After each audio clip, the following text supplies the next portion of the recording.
Hey y'all, happy Tuesday. Hey Black introvert. So hopefully everyone is doing well. Happy Tuesday. I don't know about y'all, but these days are just literally flying by. We are almost at the end of 2020. That is amazing. I can hardly believe that. So yeah, very interesting year. We are pulling in here in the last few weeks. So hey Helena, hopefully everyone is doing well. I know people are going to slowly be coming into the room. While people are coming into the room, let me go ahead and give a shout out to my patrons.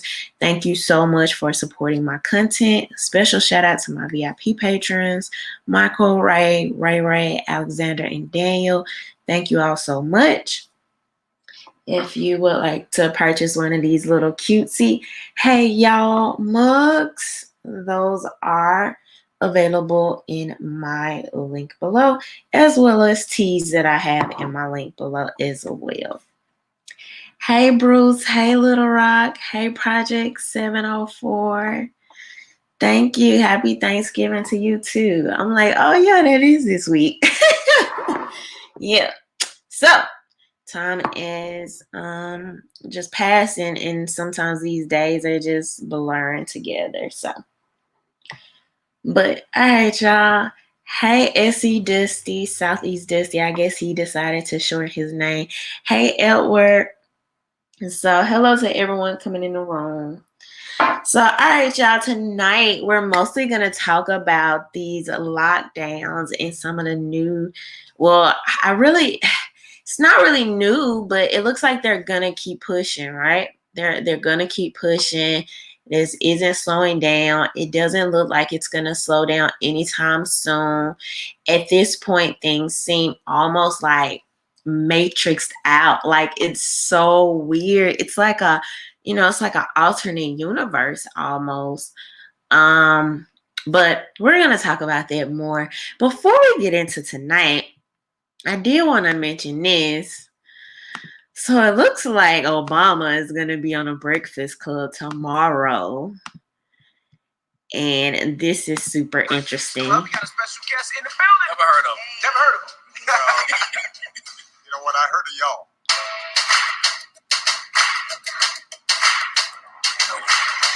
Specifically for black people. Systemic things that were done to black people to put us in this position. Specific systemic things to get us out. So, what I'm saying, Charlamagne, is so that's former President Obama. He's going to be on a Breakfast Club tomorrow. So I cannot wait to tune in to see that and see what's what. I think it's super interesting and actually super funny that you're going to have a former president to now talk about what he intends to do for Black people. So maybe this is going to be directed towards what he thinks the Joe Biden administration may do. But what makes that even funnier is the fact that it looks like they're going to go harder on a former president than a campaigning now president-elect.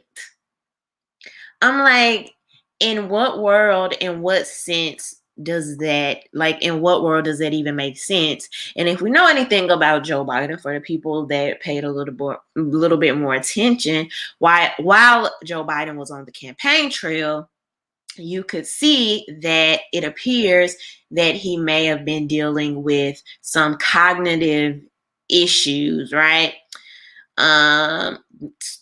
Possibly memory loss and other things going on there.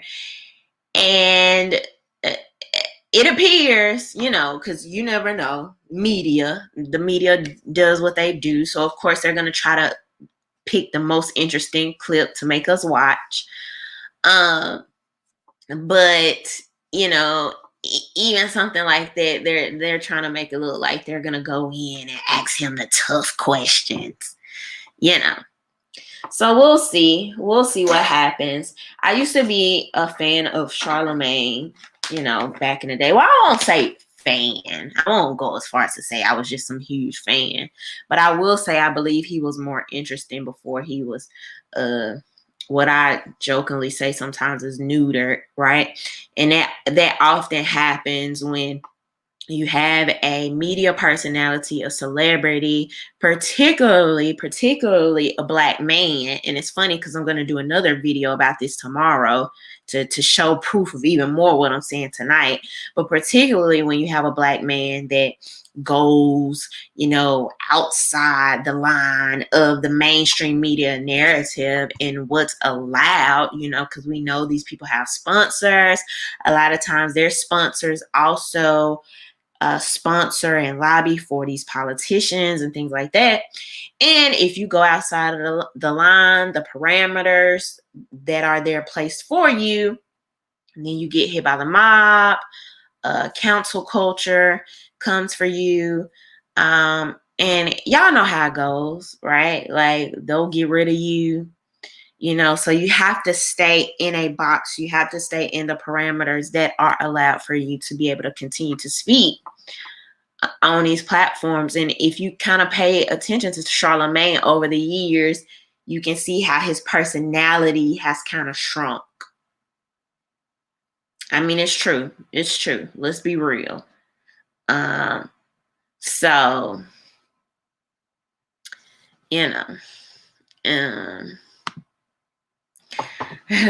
Roland said, "Hey, Rhonda, you're a fake grifter." I don't even know what that means. If I'm a fake grifter, I need to be grifting harder. It's funny because I was talking to a friend the other day, and I was like, we see the tactics that work on people as far as like the social engineering, the conditioning, the making people the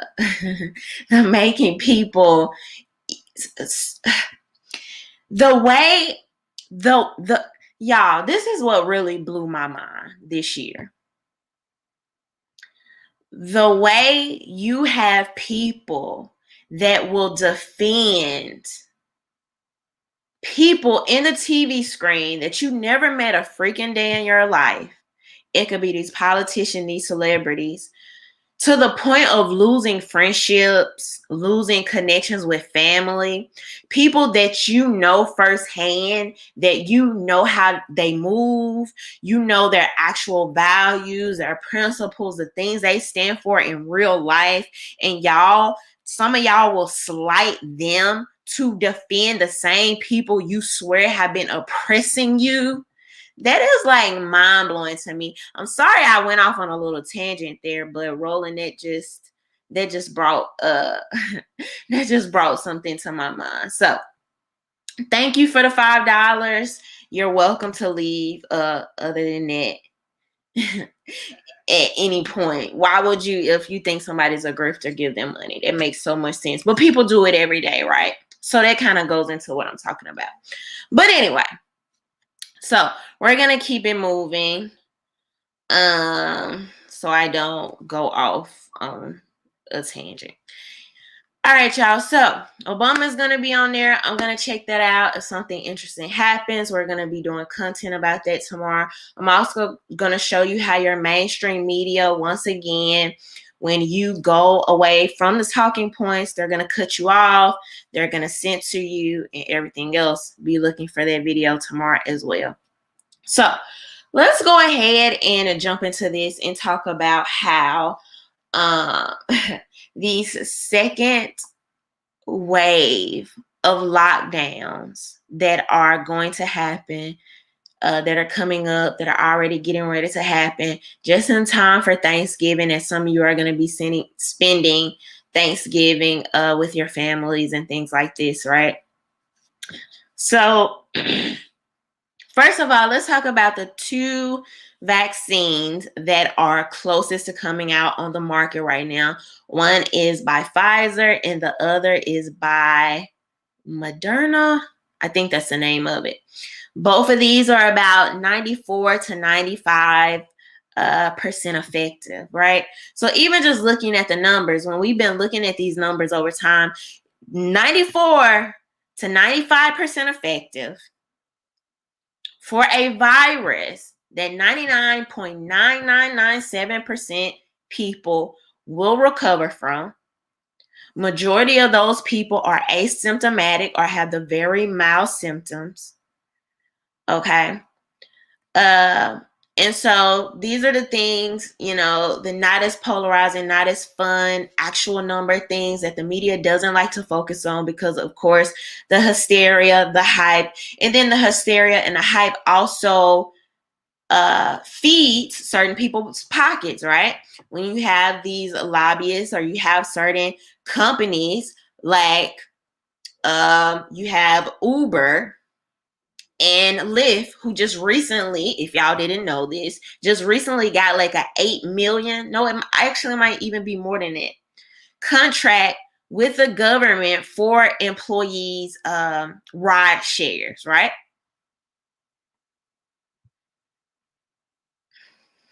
When you have the government that picks the winners and the losers, okay? When you have people like Amazon that are taking off exponentially during these lockdowns while telling us that our family and friends, stores, businesses are non-essential, those don't matter, while picking favor with these is very problematic. We're going to see more of that, okay, as we're going into the next year. A lot of people here, as y'all know, crime is already increasing. Poverty is increasing. I'm going to show you an article tonight where in Texas, you have hundreds and hundreds of cars in food lines. This is what happens when your government makes the decisions for you and they pick the winners and the losers. So first of all, and let's not forget that some of this money crosses, right? And some of these hands goes into different pots. Even I'm almost certain is Amazon. I posted something about this the other day. Even Amazon now trying to dip into pharmaceuticals, right? Working as a pharmacy and then delivering those things right to your front door. So what's going to happen to your neighborhood pharmacy? What's going to happen to your small local owned pharmacies? A lot of these things are going to disappear. And the government is helping move people right into this. And they're doing it swiftly. All right, so let's start with this. Let's start with the fact. Because when I was talking about this in March, how this is only the beginning. Okay? You give these people an inch, they take a mile, and it never stops. We've seen this with the Patriot Act. We've seen this with all type of legislations where it starts off as, oh, this is just to keep you safe. This is just to help you. And then we never see a reversal of these things. People that for some reason, you can see all the history of, ultimately how I try to remember it in my head is that all of the things that happen naturally in human nature, so greed, theft, jealousy, manipulation, right? Coercion, all these other things, it is hiding when you put all these people into positions of power and authority. And for us to think that these things won't display to even a greater degree, I mean, it's just really naive. And so that's what we have here. Just a lot of people, running wild with this idea that they are some level of parental figures. Okay. So in March, it was 2 weeks slow to spread. We gave the 2 weeks. Even I those first 2 weeks, I talked to my friends, my very close friends, about my suspicions. Some of this, just didn't seem right, but I was like, cool, I'm chilling. 2 weeks, I'm at the house, I'm not doing anything, I'm social distancing. And then as time goes on, and some of these things are not adding up, the numbers are not adding up, things are not making sense. The science is not the science, and you only want to believe the scientists that just happen to be backed or really good friends with people like Bill Gates, and things like this. And so after that, I started coming out like, some of this is not making sense. So here we are months later. Dr. Fauci says mass social distancing will still be needed after COVID-19 vaccine. Here's why. Dr. Anthony Fauci warns it's not going to be a light switch back to normalcy, even when the COVID-19 becomes available to the public. In fact, Fauci recommends people still wear masks and practice social distancing even after the vaccine. On Monday, Moderna announced that preliminary data showed that COVID-19 vaccine it developed in collaboration with the National Institute of Allergy and Infectious Diseases is more than 94% effective. So we care about the numbers when it comes to the efficiency of the vaccine. We do not care about the numbers when it comes to the recovery rate. Why do people get to pick and choose when we care about the numbers? The news follows a similar announcement from Pfizer and BioNTech on November 9th, which showed that their COVID-19 vaccine was above 90% effective. Okay, obviously with a 90+% effective vaccine, you could feel much more confident about not getting the virus, but I would recommend to people not to abandon all public health measures just because you have vaccinated. Those fundamentals include universal wearing a mask, maintaining physical distance, avoiding large crowds during more outdoor activities, and washing hands frequently. So this is basically just a nice way of them saying, even if y'all come take our vaccines, chances are, yeah, we're still going to have all of these regulations in place. We still may try to shut down your job. We still may close these places at 10 o'clock. We still might have you sitting in a tent outdoors, an enclosed tent. So what's the purpose of getting a vaccine? Southeast Dusty, what's the purpose?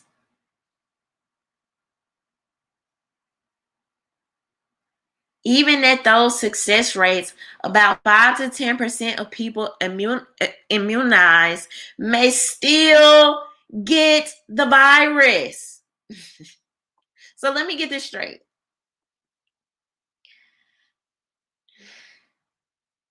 Even at the success rates, 5 to 10% of people taking the vaccines may still get the virus, and particularly still spread the virus to others. All right, this is Dr. Tedros. Since the beginning of COVID-19 pandemic, we knew that a vaccine would be essential for bringing the pandemic under control. But it's important to emphasize that a vaccine will complement the other tools we have, not replace them. Not replace them. Okay? Initial supply of COVID-19 vaccines will be limited, so health workers, older people, and other at-risk populations will be prioritized. By at-risk populations, they mean Black people and other people of color, because they care for you. This is the year of social justice. They want to make sure that the most they can do for you, you're tangible for going into next year. They want to make sure that you are vaccinated. Okay. That will hopefully reduce the number of deaths and enable health systems to cope, but the virus will still have a lot of room to move. We're talking about health system coping, and I still want to know, because I still don't, what the heck happened to all the makeshift hospitals? Okay, all the makeshift hospitals. It also seems to me, I don't know. I don't know about this part. This is just a theory. Okay. But it seems to me in all of the months that have elapsed from March to now, since some of these elective surgeries and all these other things have been canceled, stopped, made a non-priority, made non-essential. It seems like some of those people that may have some crossover skills or may be easily taught certain things could have been moved into some of these areas that are needed.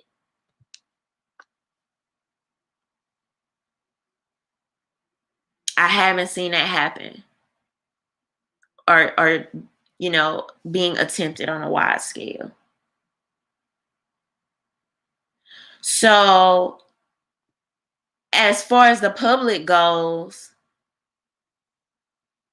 like, what are some of the other inner workings of the solutions that they're trying to present other than the vaccine that they are going to throw on you? Dr. Tedros, a vaccine on its own will not end the COVID-19 pandemic. We will still need to continue surveillance, testing, isolating, and caring for cases, tracing and quarantining contacts, engaging communities, encouraging individuals to be careful. Have y'all noticed, or is it just me? Encouraging individuals to be careful always has more to do with control instead of preventative measures. Things that actually help boost the immune system. We already know, according to their studies, mainstream media even tells us that most people that have COVID-19, specifically some of those worst symptoms, have vitamin D and vitamin C deficiencies. This is pretty much widely accepted now.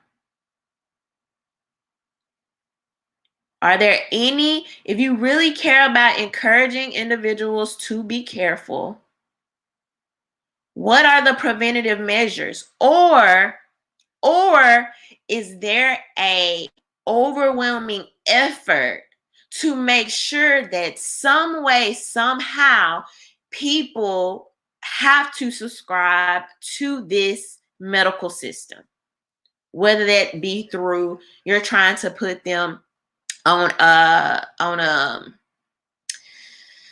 lost my thought. Whether you're trying to put them on these machines for breathing, because we know some of these COVID patients were not even getting the care that they were supposed to be getting in some of these hospitals, not getting the treatment they were supposed to be, and allowing some of these symptoms to worsen. Making sure that they have to come into these hospitals for COVID care and continuous testing or vaccinations. And people have to remember, even though your vaccination may even be free on the front end, somebody is paying for that. Somebody is paying for that. Every single solitary time the government says free, it never means free. It never means free.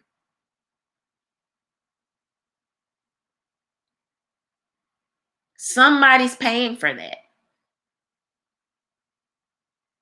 So those things that will actually enhance your quality of life and make you less dependent on this system that any other time people are calling an oppressive system, right? Anything that can make you less dependent on that, help you negate this system, they're not going to talk about it. They want to be the solution for everything. The government wants to be the solution while also being and creating these problems. How do you find the solution in the same place that created the problem? And so with the levels of propaganda and social engineering that the media does, I wonder if they spent the same amount of time focusing on telling people to exercise, eat fruits and vegetables, lessen your alcohol consumption, up your vitamin C and vitamin D. If they spent just as much time pushing these things, if you were in a freaking Walmart parking lot and they have a speaker system telling you to increase your vitamin C, make sure you're getting some sun. If you were at the airport and they had it speaking through the speaker systems and posted everywhere you go and on billboards, and they use these same tactics that they're bombarding us with this information with.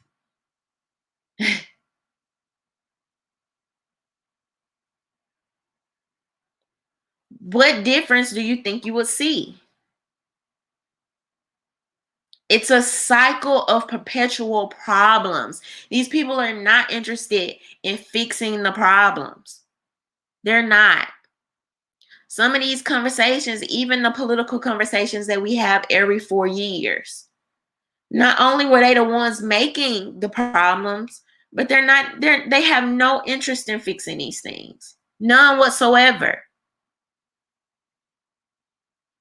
It makes me think about Biden, right? It makes me think about all the way going into this election. The only thing people were talking about was criminal justice reform, defunding the police, all these other things. And then you brag and take credit for hiring, that's what it is, hiring the person that sat and literally told y'all on camera, I don't feel no type of way about the crack versus cocaine disparities. I did a good job with that crime bill. I don't care. I want to hear none of y'all talking about on that. Right? So it's just these never-ending conversations, and sometimes they be telling y'all. They're even telling you, Fauci is telling you right here, like, yeah, you know what I mean? I mean, we got the vaccines. It's over a 90%, effective rate, but we still gonna do this mask thing. We still gonna do this social distancing thing. We still might shut down your jobs. So just be cool with it. We kind of preparing for you, trying to put that bug in your ear now.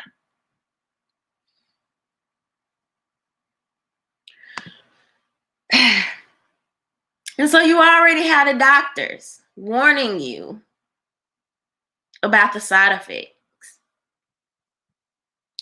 Public health officials and drug makers must be transparent about the side effects people may experience after getting their first shot of a coronavirus vaccines.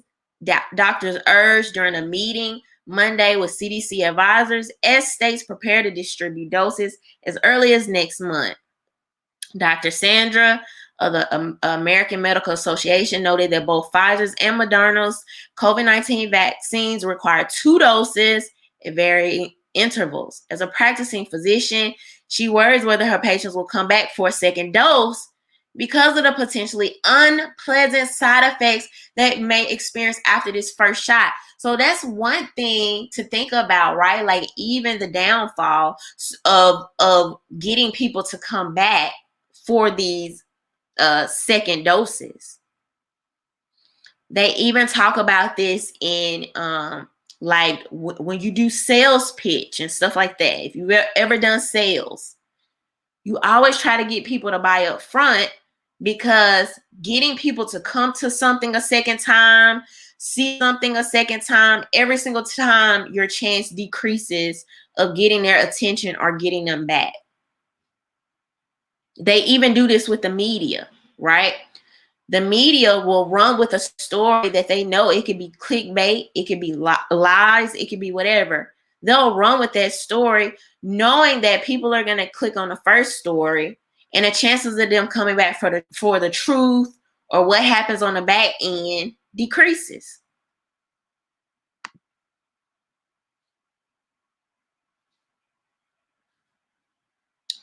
Both companies, this is mind-blowing to me. This is mind-blowing. Both companies acknowledge that their vaccines could induce side effects that are similar to symptoms associated with mild COVID-19, such as muscle pain, chills, and headaches.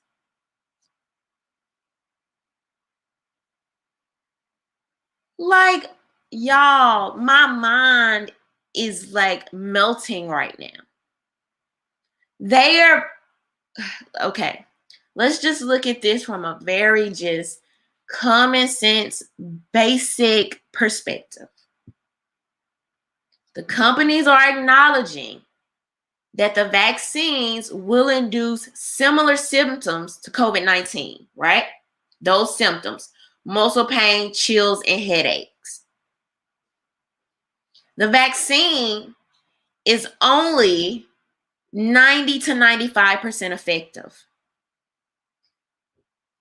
If you just deal with the actual COVID-19, majority of people have the mild side effects, have the mild symptoms off top. I think it's about 10 to 20% of people that actually have the worst symptoms of COVID-19. About 10 to 20%. And out of that 10 to 20%, 1% of that, less than 1% will actually less than 1% of the number of people getting COVID will actually end in tragedy. So you're telling me you're going to willingly take the vaccine that is telling you you're going to get the same symptoms you would get if you just had the virus.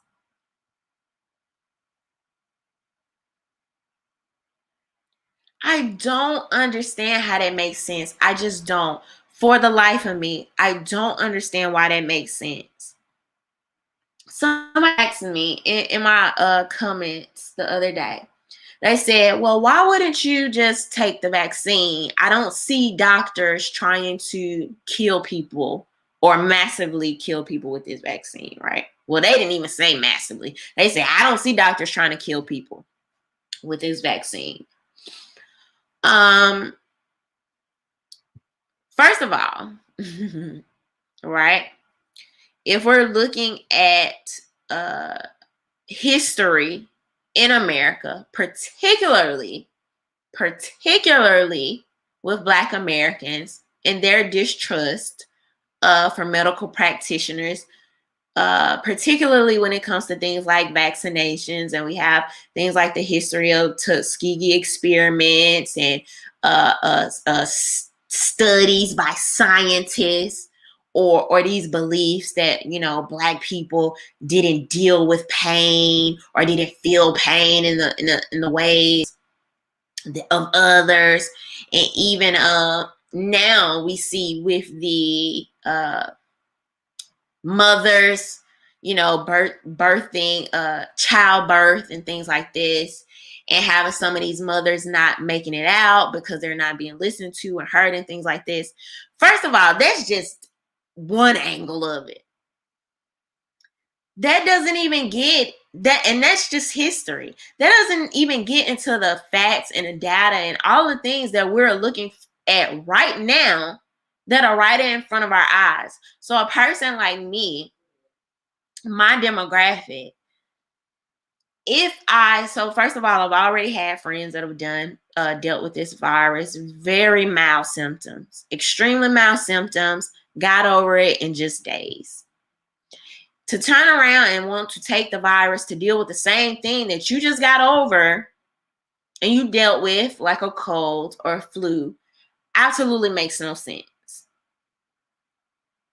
It makes no sense. This idea, and then don't even get me started on the horrible precedent that it sets.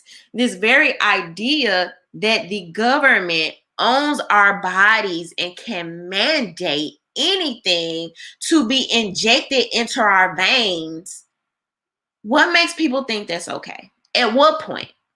At what point in your head do you think that a sitting body of pedophiles, thieves, rapists,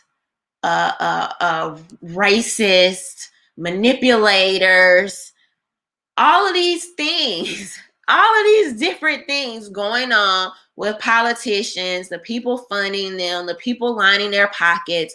What makes you think that these people are morally superior or parental figures that should be able to mandate, force, or coerce me into what I should be able to do with my body?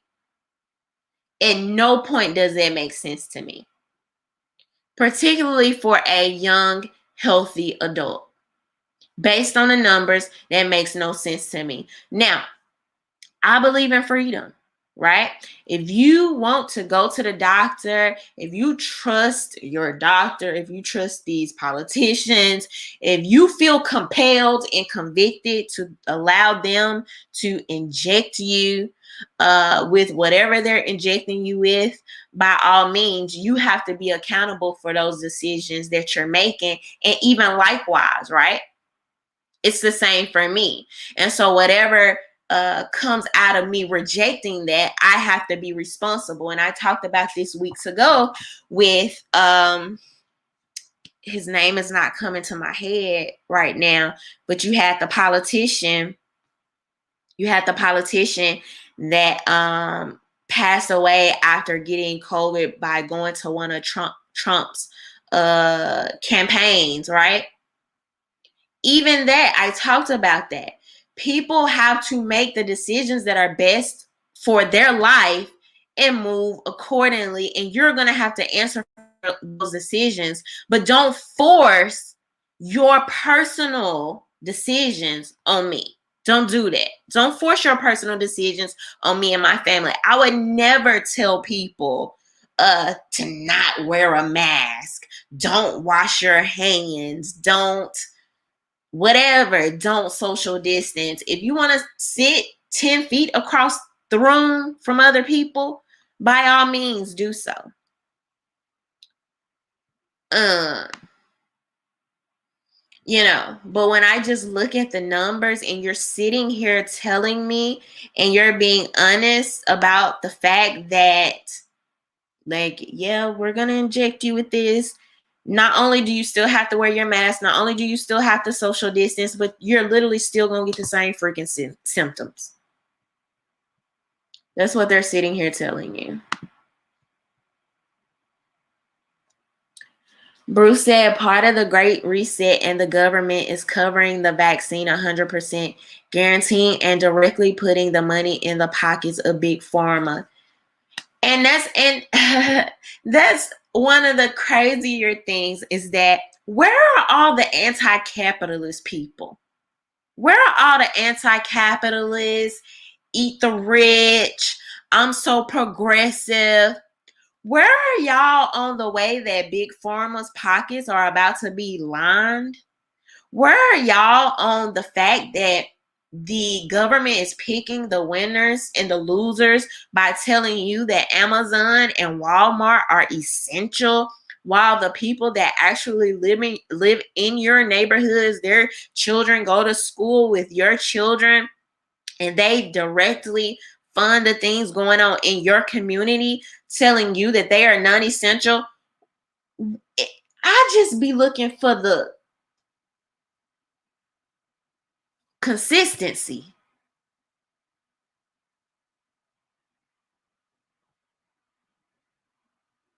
Like, make it make sense. I would just think that all of these people would come out trying to combat the essential narrative, and what we are about to witness, because the wealth transfer is already happening, right? It's already happened, and it's going to get worse. It's going to get worse going into 2021. But now the way they are about to come to bat for big pharma,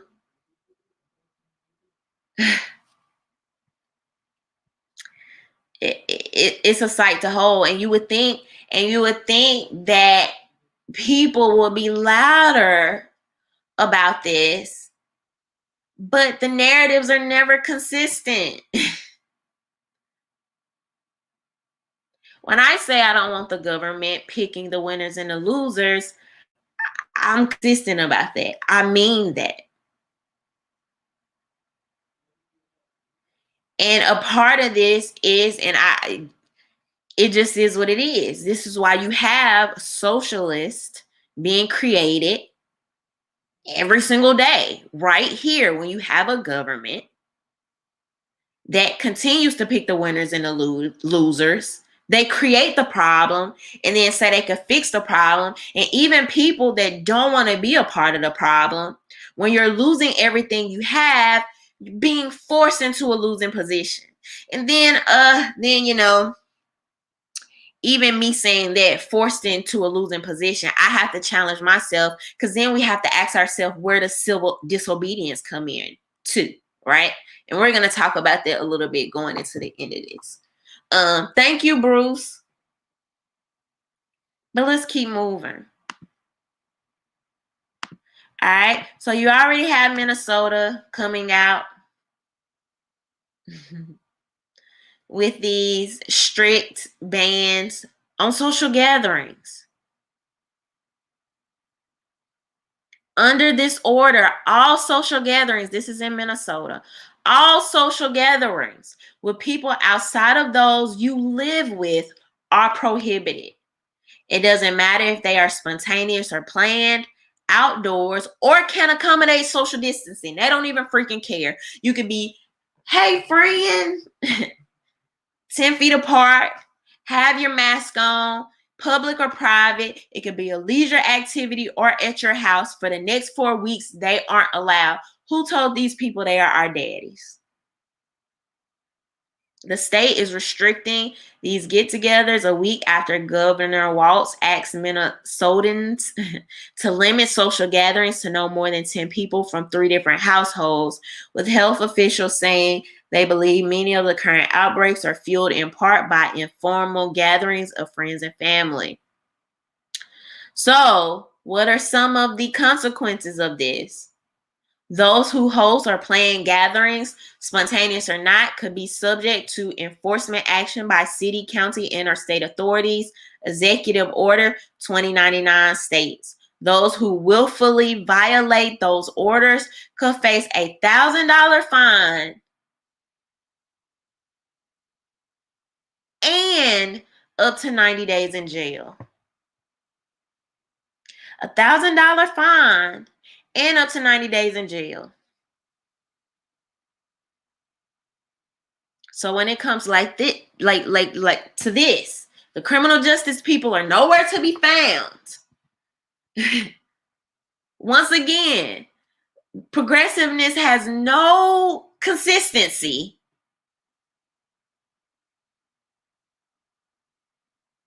What if you want to make a living?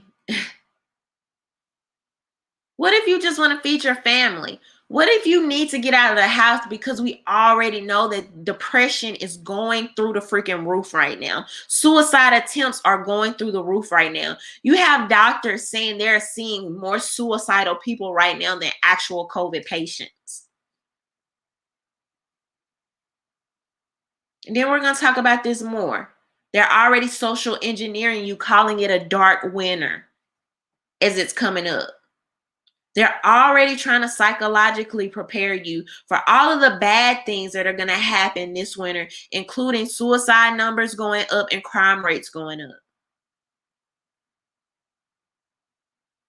So instead of, it makes no sense. It makes no sense. Okay, we're going to do the same thing we just did with vaccination. So once again, let's just take this from a basic common sense approach. Instead of letting you visit with your family, where chances are you won't get the virus. If you do get the virus, there's a 99.997% you will recover from the virus. So instead of us letting you meet with your family, we're going to send officers to gather amongst you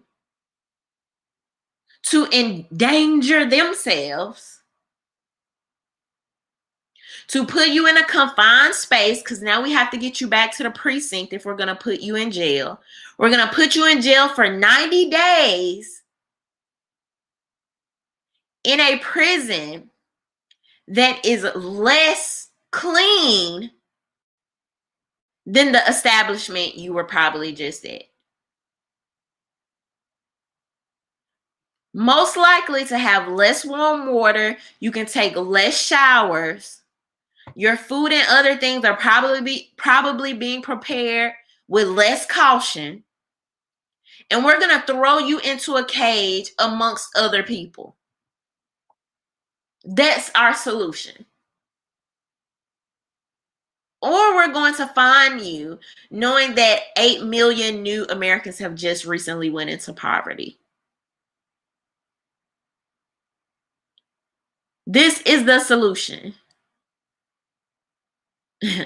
Southeast Dusty said, wait, weren't they letting folks out because of COVID? Nothing makes sense. This is the dystopia. We're going to practically, because you didn't follow our rules for something that you had 0.003%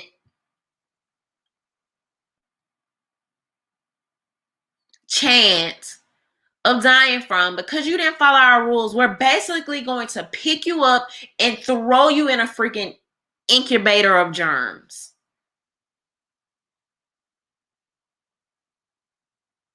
That's our solution. Prisons, jails aren't really known for their outstanding cleanliness.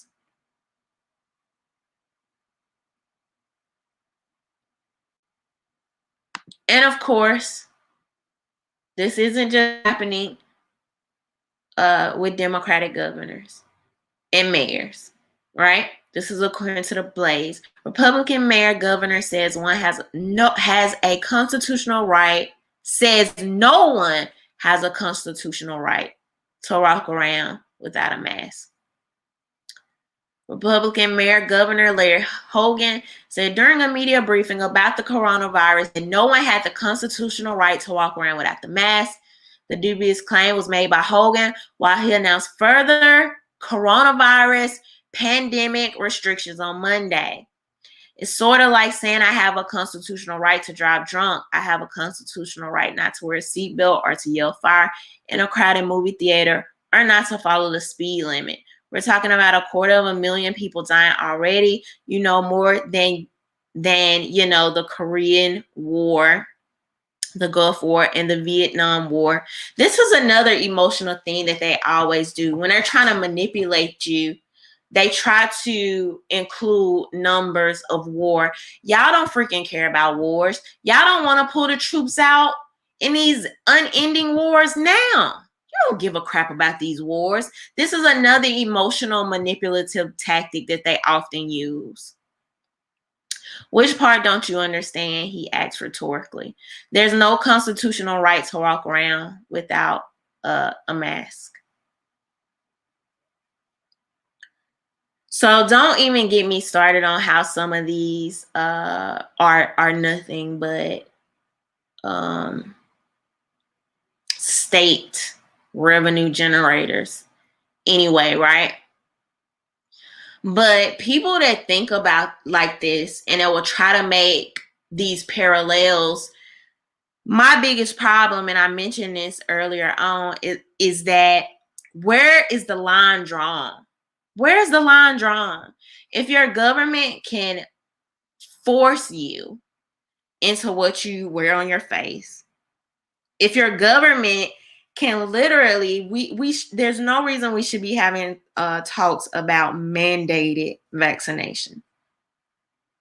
If a government can force you to inject something into yourself, what can they not do? Like, that's my biggest problem with this. If they could do all of this, What can they not do?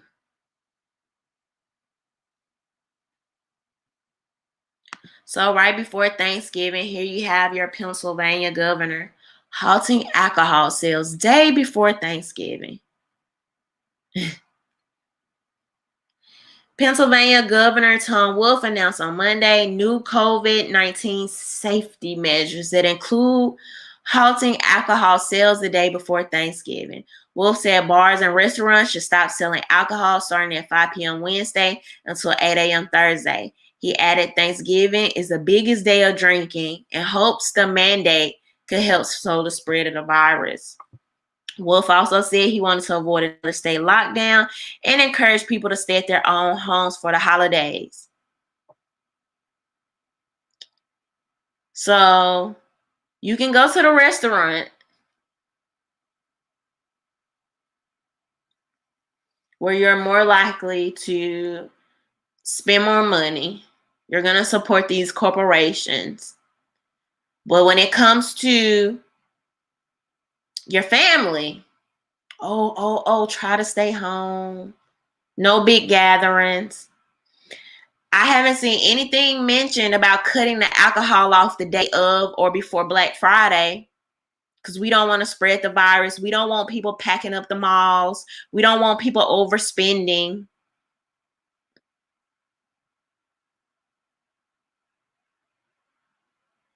Because the virus doesn't come out after 5 p.m.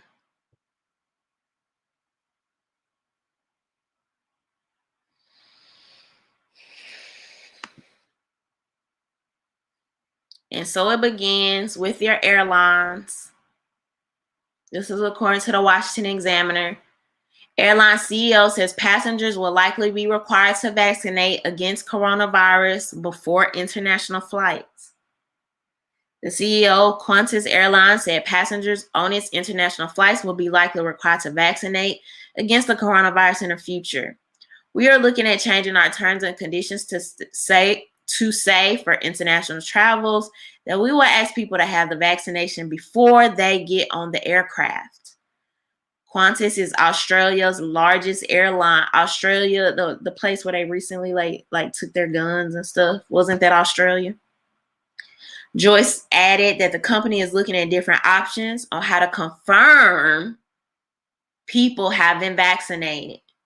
Remember when I talked to y'all about those digital travel vaccination papers? People thought it was conspiracy theories. People think it's impossible. But certainly for international visitors coming out and people leaving the country, we think that's a necessity. All right. So recently on my Instagram, I posted how even Ticketmaster in the United States, Ticketmaster is thinking about making it where you have to show them your digital vaccinations. Now, I did get wind of they're maybe thinking about reversing that decision or looking at it again. We don't know yet, but we'll see what happens. But all of these are moving parts, right? All of these things translate into limited autonomy, limited travel, bigger government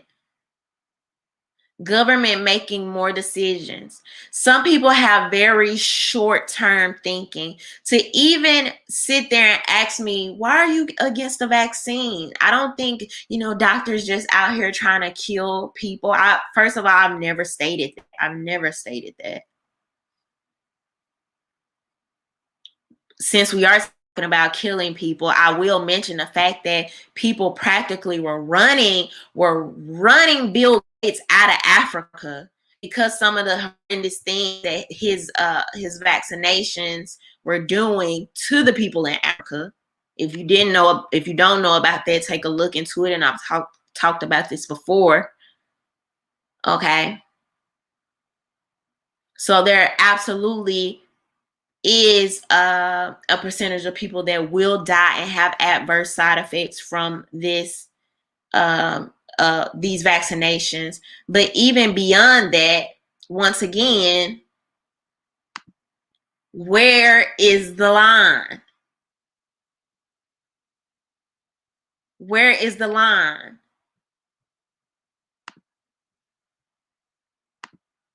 Today, it's the vaccination. 5 to 10 years, it's the chip. Take this chip because we said so. It's for your safety. You need to do this if you want to travel, if you want to go here, if you want to do this. I'm not making this up. I do not do conspiracy theories. Every single thing I talk to y'all about on this channel, I have shown you the media sources to back these things up. There's a video somewhere on my Instagram where a mainstream news channel showed how people, I believe this was in the UK, this was already happening, this was only just a couple of years ago, were getting these chips implanted in them to have access to certain places, right? To clock in at work, to do things at work. I'm not just saying this. I'm not just pulling this out of thin air. I don't do conspiracy theories. I show y'all everything. And if I'm not currently showing you, I've already talked about it. And I've already gave y'all the access for the sources. So that is on my Instagram page, RhondaMary Vids, and I think I will repost that. But that was an actual live news segment where you saw news anchors talking about these chips. If you know anything about AI, artificial intelligence, you're paying attention to that. You see some of the things already happening in these other areas, in these other countries. It's not that far-fetched. It's not that far-fetched. I talked about this. This was in Canada when they were talking about making entire tech cities. So every single thing in the cities would be tech. And oftentimes, a lot of these things on the surface level, they may sound cool, they sound neat, they sound progressive, you know, they sound futuristic. However, the biggest problem is a lot of times you have people with very nefarious motives being the ones to invest in these technologies, or they are outright buying out some of these companies and these people with these ideas, and they are using it for evil, not good. Okay, whether that is control, whether that is authority, whether they're just inquisitive and they're using it for their freaky mind experiences, whether they're like Pinky and Brain and want to take over the world.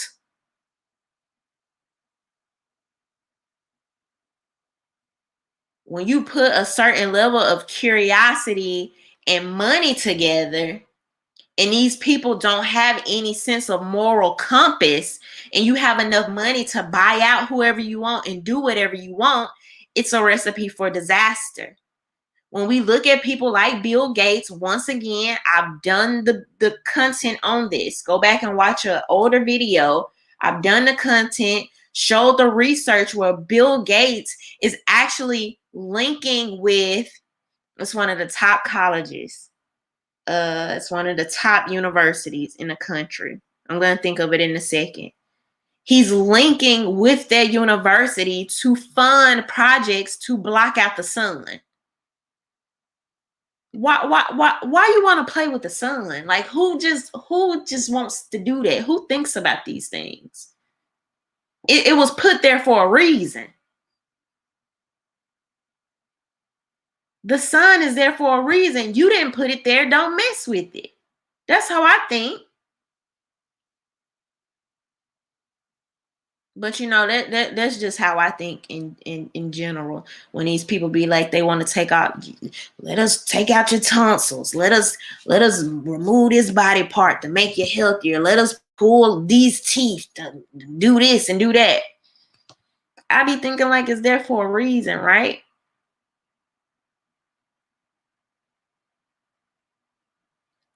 So when you put these levels of curiosity with people that just had the money to just do whatever, and they're being bought, they're buying out the politicians, the scientists, the doctors, and none of the anti-capitalist people are stepping up to lend their voice to talk about these things. It makes no sense to me. I don't get it.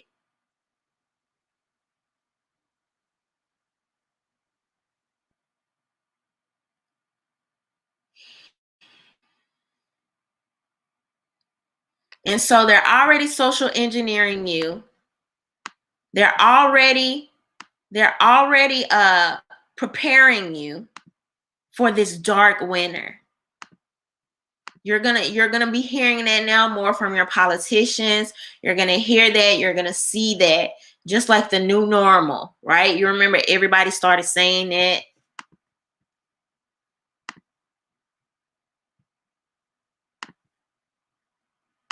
Yeah, New Jersey Governor Phil Murphy.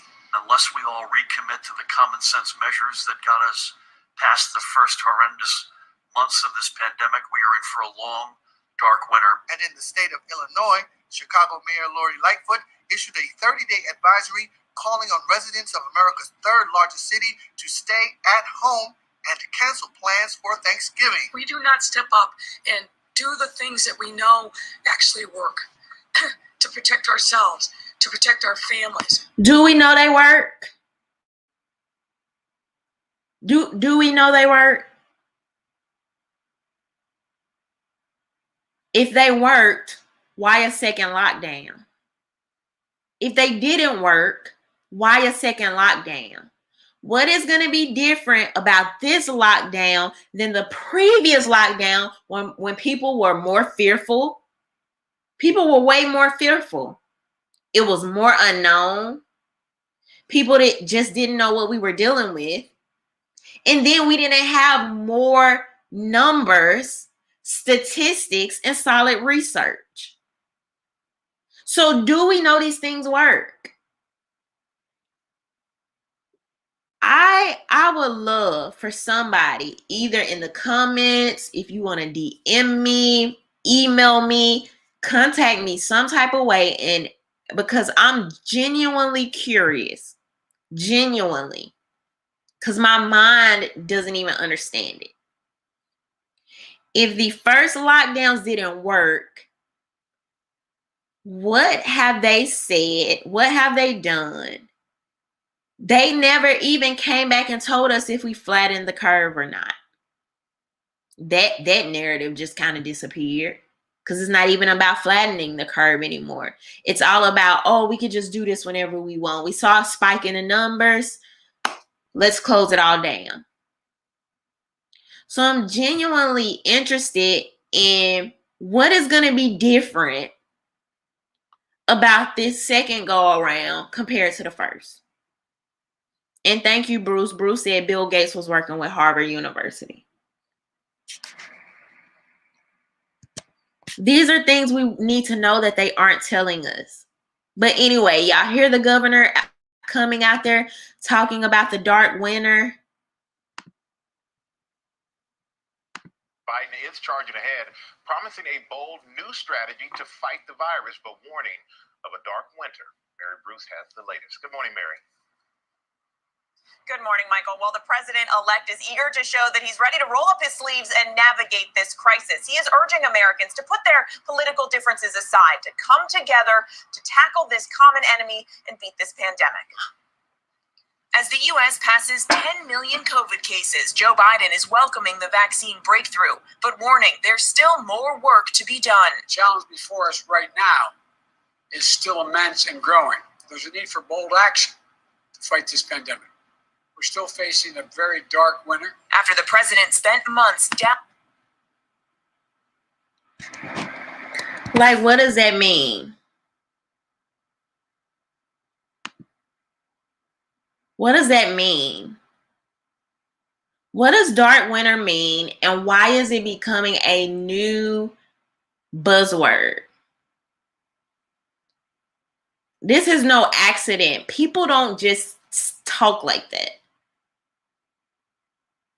These are very specific things that they do, that they bombard us with and drill in our head whether it be to repeat these things or the connotations that come from that. So it's something very important to pay attention to. And so since we're talking about winter, dark winter, and they're trying to prepare you for all these things that are going to come from this, here you have thousands of cars form lines to collect food in Texas. All right, you have 8 million new, I hope this doesn't play on. We saw those long lines in Dallas today, people waiting for food. They were waiting and waiting and waiting, so many thousands and thousands. Look at all those cars just waiting to get some free food because they're struggling right now. Millions of Americans, and they're suffering financially. We see no stimulus deal in the works right now. Why is that? Why can't Republicans and Democrats realize, as I've often said, you know what? You can't let the perfect be the enemy of the good. You got to help these people. You got to pass this legislation right away. You and I were both afraid of this very scenario, Wolf, which is we're in a lame duck session, and it's harder to get big bills passed when some members of Congress are literally packing their bags. They're in their offices, like trying to sort out their affairs because they're going to be leaving in the next number of days or weeks. But that should not impede Congress because at this point, the issues are so well known. They've been negotiating over them for months. Chuck Schumer. First of all, it's been nothing on it because they use the American people as pawns. That's the first thing. The second thing is the same people that create the problem give you the solution. And the only solution they're giving you right now is the vaccination. This is a joke. I've just never seen anything like this, of course, in my lifetime. And it allows me to put nothing. If you would sit and do this, you're sitting here talking about going into a lame duck when you have put millions of people out of jobs. These are the same people that I am supposed to trust for healthcare. These are the same people that I am supposed to trust that are going to take more of taxpayer money and actually do something beneficial with it, and we see the results of it. All of these solutions are failures.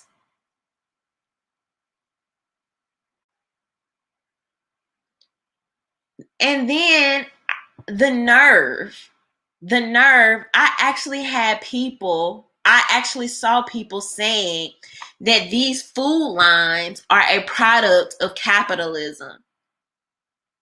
I can tell that people that say things like that don't understand capitalism. These lines are not a product of capitalism. These food lines are a product of cronyism. Capitalism allows people to work without being impeded. When you have a government that steps in the way of people working, people feeding their families, closing down people's businesses, people's livelihoods, putting people out of money,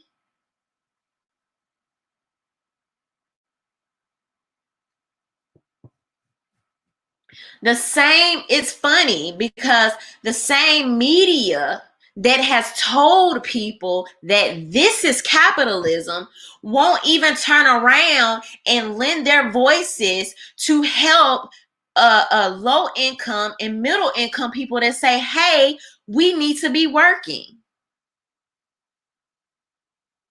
This isn't right.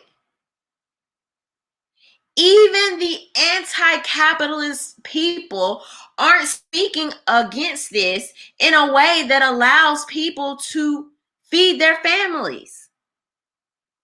Their only solutions for you or to wait on the same government that put you in this position, or take the vaccination.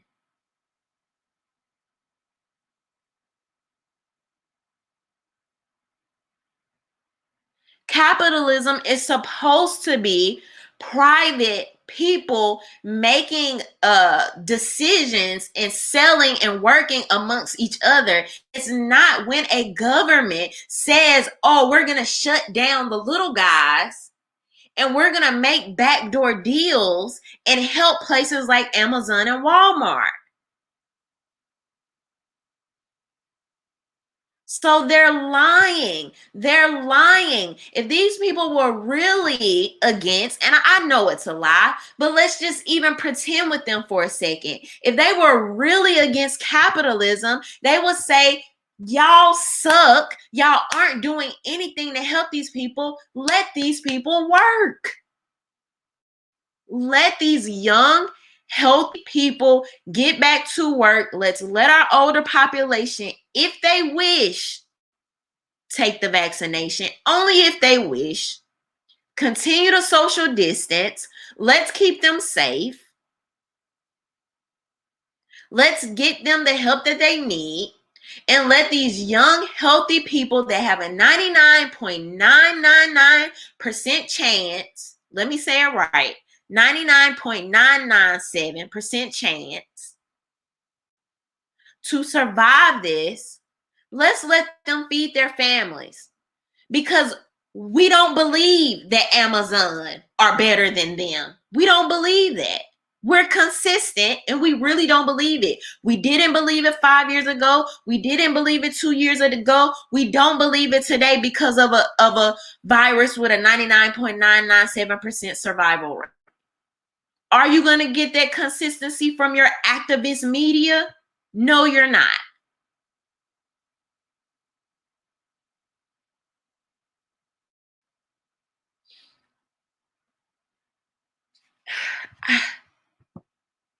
And if any of it made sense to me, I would genuinely, honestly tell y'all. I really would. But it's not making sense. It's not adding up. I had my suspicions and questions coming into March. I had my suspicions and questions. But I was like, you know what? I'm a chill. Even I'm a chill. You know, I'm going to sit back. Let me see. I'm going to give it 2 weeks. Let's look at the numbers. Let's see what happens. Let's see what's going on. Here we are, months and months later. You have millions out of jobs, millions going to poverty. You have thousands lining up in food lines, and your Congress is sitting there talking about they're in a gridlock.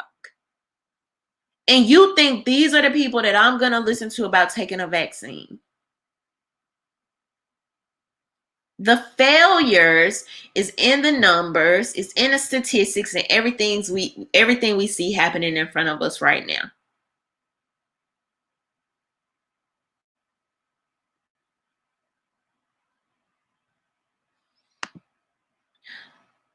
And so this is in Shanghai. Okay. So reportedly, you have these people in Shanghai. And they're telling them 14,000 people to travel, either you need to be tested or basically not allowing them, or that there's this COVID outbreak and not allowing them to leave or move about. You have all these people pushing back on these authorities. Now remember, your mainstream media here in America were telling you China had this so under control. Even though if you knew the truth and anything about China is, and I talked about this months ago, China is very, very strict about their image and what they show to the world. People may think that's a good thing, but one thing about it here, I don't care whether you hate Trump, whether you hate Joe Biden, whether you hate Nancy Pelosi, you can say it. You can be adamant about it. You can get in the streets with your picket signs. You don't go to jail for burning an American flag, even though Trump, I think, mentioned it at one time. And y'all know I didn't agree with that. All those people that were taken up for China, and China is skewing the information coming out about China. One thing about the United States, our dirty laundry be out. Our mainstream media is going to talk about it. They're not going to hide it. Our social media, for the most part, we're really dealing with censorship here lately.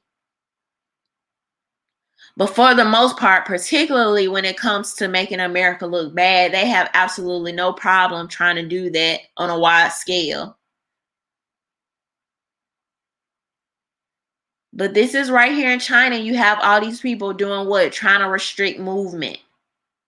Trying to restrict free will, autonomy. Okay? Because of a possible outbreak. This looks like the Will Smith movie. I just watched it like 2 nights ago. I Am Legend. It looks like a scene from one of those movies. This is happening right now in real time. There's a lot of predictive programming that's been going on, whether people realize it or not. And it's here. It's on video. It's recorded. Even your mainstream media talks about it. They're going to be quiet about it. But these sources that I show you guys, your mainstream media is still talking about these things.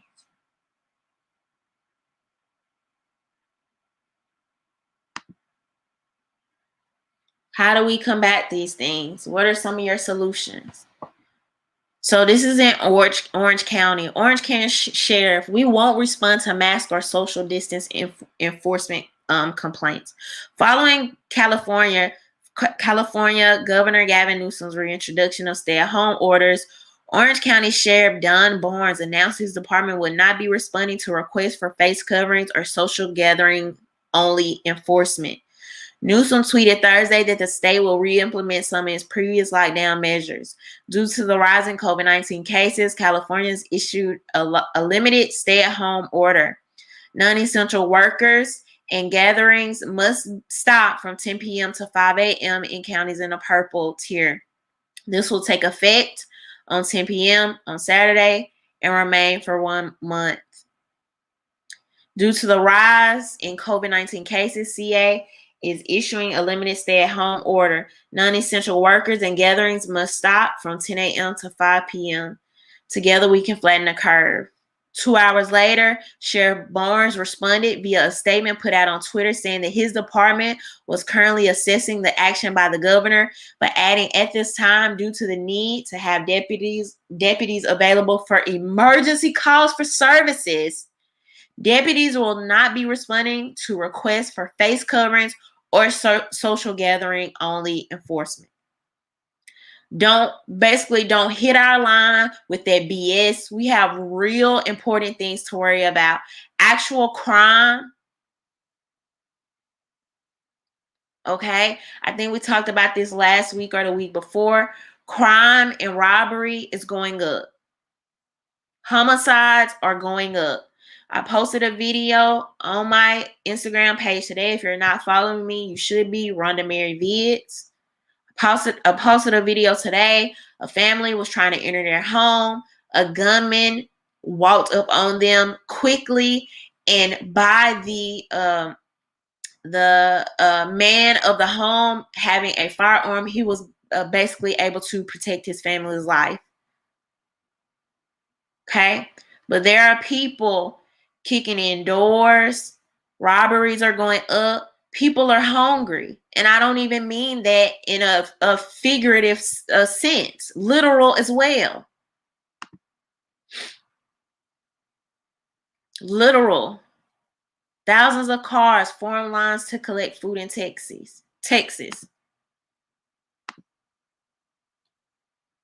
So while the government is continuously telling you they're saving you, You've created all of these other problems. Crazy levels of poverty, depression and suicide, hunger, job loss, business loss.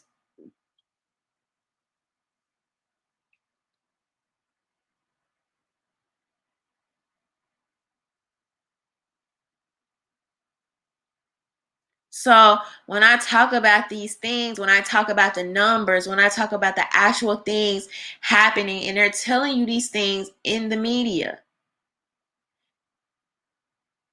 I'm not the enemy. I'm not doing this to you. I'm not oppressing you. Don't be mad at me. But for some reason, people will protect people that they know are participating in these things and be mad at the people that are presenting the facts of what is happening. Why?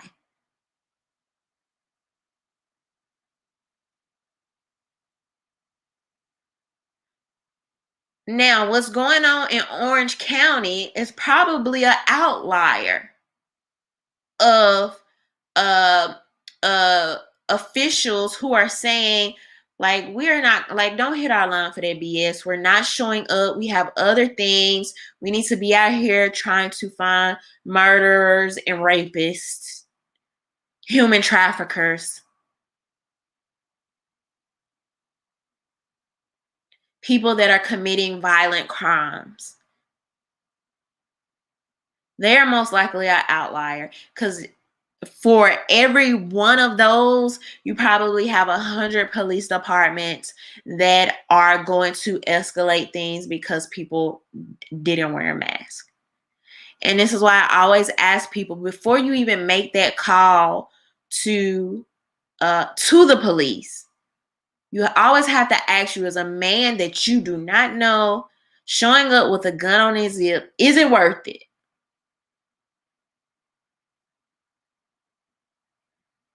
Is this worth a man with a gun on his hip that may possibly help escalate this situation? Is it worth it? Am I willing to throw a person in a freaking incubator for wanting to speak amongst their friends or be with their family or feed their family by opening their business? And if you are one of those people that think it's worth it, you are not a person for criminal justice and criminal justice reform. You are not. You're not. Just accept it. You're not. You go with you're not consistent. You just go with whatever the narrative the media decides to put in front of you at that time. I don't see anybody asking for what are the people they want to show up? Therapists. I don't see any people asking for therapists to show up to talk to the people that don't want to wear masks, to talk to the people that want to open up their businesses and say, well, hey, maybe we can de-escalate this. What made you social workers? Thank you.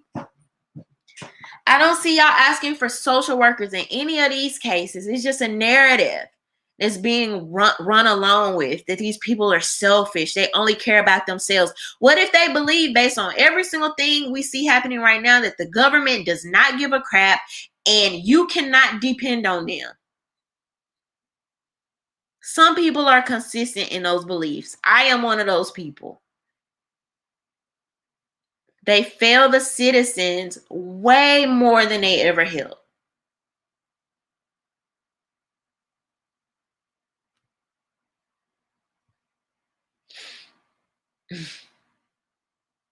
So nobody's asking for the social workers to show up and see how these people were feeling today, if they're okay. Maybe they're depressed from the lockdowns. I don't see any of the, particularly the blue check social justice warriors, speaking out against how these things are being handled and how they're really about to be handled. And so when we make these mandates and we make these laws, that's what we're saying. We're saying we want a law enforcer to come force and coerce us into doing something that we may not even agree with. That's what that is. That's what mandates are in laws. We're going to send someone to force and coerce you to do something that you may not even agree with.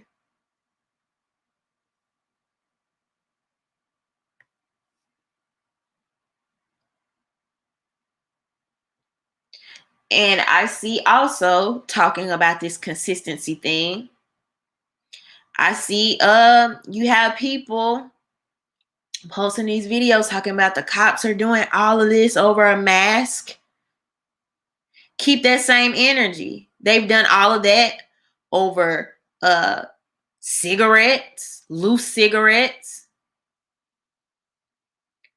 They've done all that over. I'm sure there's plenty of examples.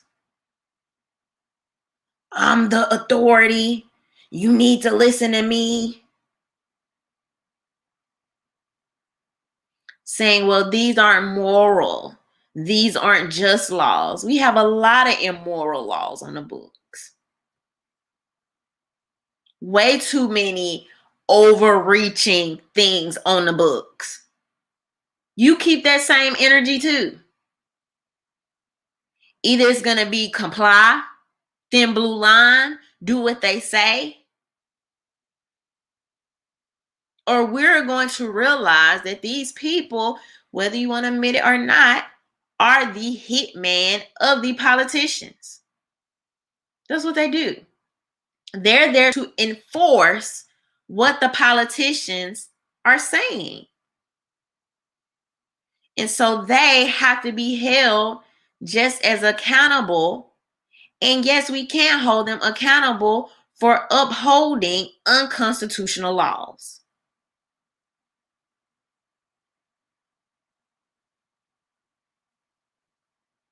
So it's going to get to a point where, and it already has been, they're just doing their job.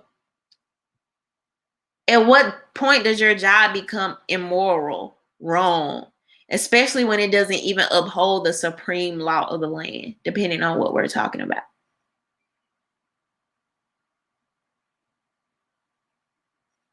What's going to happen when people's jobs are on the line and they just want to feed their family too, and everybody else is out of work, and it's like, oh, well, now you're going to have to follow this mandate, or I was called out here and the boss said this is what I have to do, my supervisor.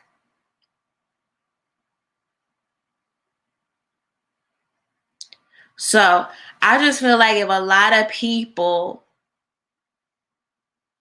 kept the same energy, and this is why I talk about more of actual principles and values as opposed to teams and trying to make everything so polarizing.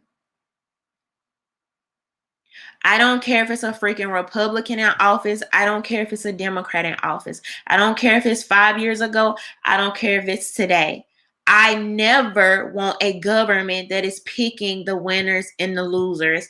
I want middle income and low income people to have the opportunities to succeed, do better, open businesses without all of these infringements, without all of this impeding that goes on to stop people from making headways. Even this COVID is a huge example of that. And a virus is not going to change my opinion on that.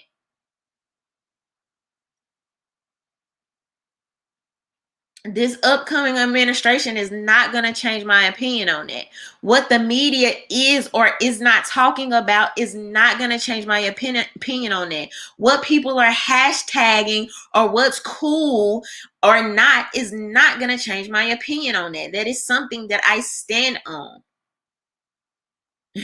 It's an actual core principle. I don't care what day it is. I don't care who I'm in the room talking to.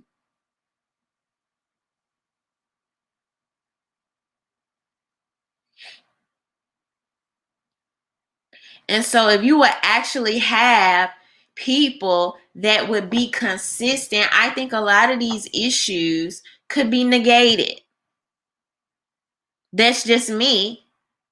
Because then it seems like, just maybe, it would equal people standing up for everybody's rights instead of just for the rights of their team.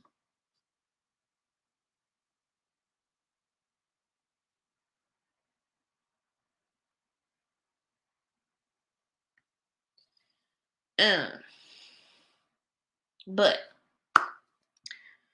this is what y'all have to look forward to going further into the dark winter. Just be aware, your media, your mainstream media is heavily focused on keeping you safe from this virus by way of vaccination and control, without talking about the actual things to help build your immune system. Also, they are completely overlooking and omitting the fact that crime is increasing as we go into this dark winter.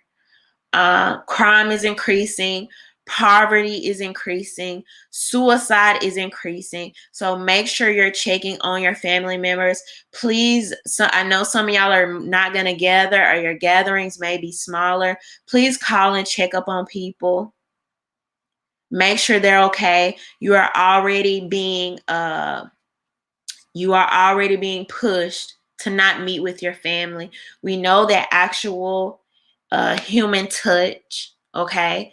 Things like human touch and gathering, being in the presence of people is actually needed for things like, human survival and emotional intelligence, right? And all these other things. So keep that in mind. I'm never going to miss an opportunity to be with my family, but even us, we're having smaller gatherings, still gathering, but we're having, because I have a huge, crazy family, especially on Thanksgiving. It gets a little, good times. But even we are having smaller gatherings. So make sure y'all are checking on people, checking on your neighbors who you know may live alone or don't have as big families. Also, that you are being aware of your situational awareness. You have plans in place for your safety and things like that as crime increases. It's very naive to believe that poverty and hunger could be increasing and not crime. Okay, so we never want to be paranoid. Okay, we don't want to be overzealous. We don't want to be combative or aggressive. We don't want to be those things. We just want to be prepared. We want to be prepared. We want to be forward thinking. And there's no other way to show your love to your family and your commitment to your family than to be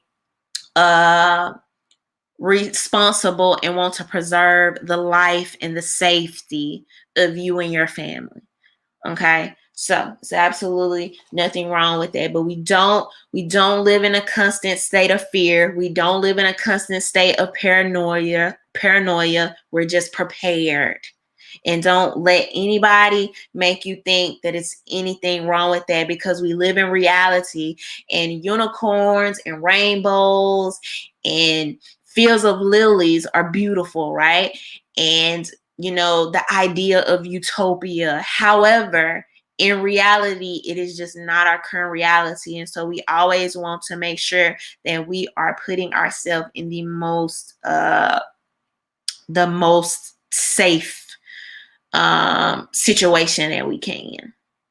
So, but those are some things we want to talk about this tonight, some upcoming things to be looking towards, to be aware of, not just what's happening right here, but some things that are even happening in other countries, because oftentimes, like I said, they do these test models there. You have politicians that not only work with some of these other foreign countries, trying to push us further into the United Nations and things like this. So they want to pick up things like, oh, they're doing this here, let's try this here. All right. So we just always kind of want to be aware of what's going on, some of the languaging that they're using to push certain ideas and narratives on us, in ways we can hopefully combat these things and maneuver. So, as usual, thank y'all for rocking with me every Tuesday. Thank you so much to my patrons and those who support my content. Thank you to all of you for super chatting tonight, even though Roland wanted to come in here and troll me. But what better troll to have than a troll that is going to super chat you to troll you? So it's cool. I ain't tripping. A special thank you to my VIP patrons, Michael Ray, Alexander, and Daniel. Don't forget, hey y'all mugs. And I also have teas available in my link below. And I'm actually going to make a video tomorrow as well. But since I won't have time to talk to a lot of y'all before the holidays, happy holidays, happy Thanksgiving. Make sure you enjoy your family. Always enjoy your family, because obviously it's just a lot going on. Time is moving fast and life is short. So y'all have a good night. Thank y'all. Bye.